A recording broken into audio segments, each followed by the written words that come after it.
maalmo kooban ayaa ka harsan 9 bisha Sebteembar oo ku aadan Isniinta soo aadan loona ballansan yahay dhageysiga dacwada badda ee u dhaxaysa dalalka Soomaaliya iyo Kenya. Dowladda Kenya ayaa dhowr jeer isku dayday in ay hor istaag ku sameyso dacwadan maxkamadda taala si labada wadan ay ugu dhameeyaan wax walba iyadoo maxkamad aan la isla gaarin.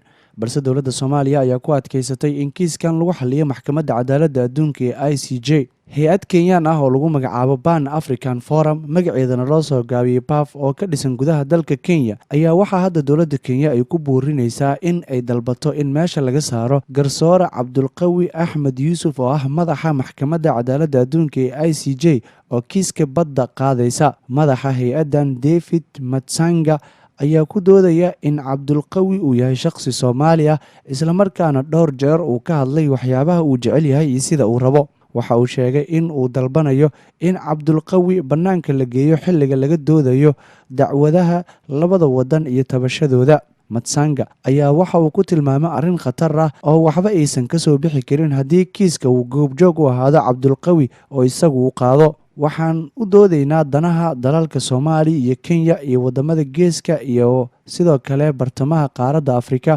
ayuu yiri David Matsanga. mar uu ka hadlayay garsoorahan waxa uu Matsanga sheegay inuu yahay qof u dhashay Soomaaliya qalbigiisana uu mar walba u janjeero dhanka Soomaaliya. waxa intaas uu ku daray in laga yaabo in maxkamadda ama maxkamadeynta uu cadaalad u qaadi waayo loona baahan yahay in bannaanka uu ka joogo maxkamadeynta labada wadan.